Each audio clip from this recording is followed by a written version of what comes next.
अस्सलामु अलैकुम वरहमतुल्लाहि वबरकातुह। आदम अलैहिस्सलातु वस्सलाम हमारे बाप हैं और पूरी मानवता के पिता हैं। आदम अलैहिस्सलातु वस्सलाम को अल्लाह ताला ने जब बनाया तो उनको जन्नत में रखा गया, ये सारे लोग तकरीबन मानते हैं। लेकिन सवाल ये पैदा होता है कि वो जन्नत कौन सी थी और कहाँ थी। हम अपनी इस छोटी सी वीडियो के अंदर इसी बात का जवाब देने जा रहे हैं कि वो जन्नत कौन सी थी और कहाँ थी। सबसे पहले इस पर बात करते हैं कि वो जन्नत कौन सी थी। तमाम उम्मत के बड़े उलमा की राय है, जिसको हम जमहूर उम्मत कहते हैं, उन सब की राय ये है कि वो जन्नत जन्नतुल मावा थी। और इसका इशारा मुस्लिम शरीफ की हदीस से भी हमको मिलता है, जिसमें ये एक वाज़ेह तौर पर बताया गया है या एक बहुत सरीह इशारा किया गया है, साफ इशारा किया गया है कि उससे मुराद जन्नत मावा थी। लेकिन कुछ दूसरे लोग ये कहते हैं कि वो जन्नत जन्नतुल मावा नहीं थी, बल्कि वो ख़ास तौर पर आदम अलैहिस्सलातु वस्सलाम के लिए बनाई गई थी।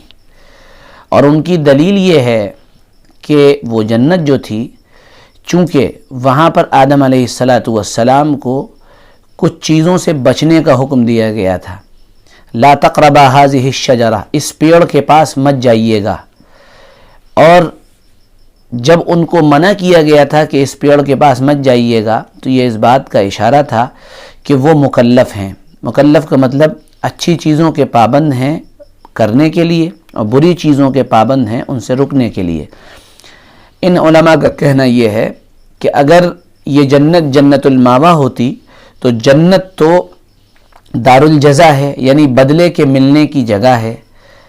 और यहाँ पर उनको हुक्म दिया जा रहा है, तो हुक्म तो तभी दिया जाएगा जब आदमी मुकल्लफ़ होगा, और जन्नत में आदमी मुकल्लफ़ होता नहीं है। इसी तरह उनका ये भी कहना है कि ये जन्नत जो थी, ये पर्टिकुलर आदम अलैहिस्सलाम के लिए बनाई गई थी। और वो जन्नत, ये हमारे अगले सवाल का जवाब भी है, और वो जन्नत ज़मीन में थी। ये दूसरे उलमा की राय है, लेकिन ये बात ज़्यादा सही नहीं है, बल्कि कुरान पाक और अहादीस मुबारका से टकराती है। सही बात यही है कि वो जन्नत जन्नतुल मावा थी जो आसमान में थी। और उसकी दलील कुरान पाक में इशारे के तौर पर हमको मिलती है कि जब आदम अलैहिस्सलाम ने उस पेड़ को छू लिया या उस पेड़ से कुछ खा लिया, तो उसके नतीजे में अल्लाह ने फरमाया कि कुल नहबितु मिन्हा जमिया, तुम उसमें से नीचे उतर जाओ। नीचे आदमी तभी उतरने को कहता है जब कोई आदमी ऊपर होता है। तो इससे पता ये चला कि आदम अलैहिस्सलाम ऊपर थे और उनको नीचे भेजा गया है। तो खुलासा पूरे वीडियो का हमारा ये है कि आदम अलैहिस्सलातु वस्सलाम को जिस जन्नत में रखा गया था या जिस जन्नत में वो थे, उसका नाम जन्नतुल मावा था। यही बात ज़्यादा सही है, और इसका इशारा मुस्लिम शरीफ में हमको रिवायत में मिलता है। और वो जन्नत आसमानों में थी, यही बात ज़्यादा सही है, कुरान भी इसका इशारा दे रहा है। और दीगर उलमा जो ये बात कहते हैं कि वो ज़मीन में थी या वो कोई और जगह थी, उनकी बात बज़ाहिर सही मालूम नहीं होती है। मैं उम्मीद करता हूँ कि हमारा ये वीडियो आपको पसंद आया होगा। इसको लाइक भी करें, शेयर भी करें और आगे भी बढ़ाएं। फिर मिलते हैं फिर किसी नए वीडियो के साथ, तब तक के लिए इजाज़त दें। अस्सलामु अलैकुम वरहमतुल्लाहि वबरकातुहू।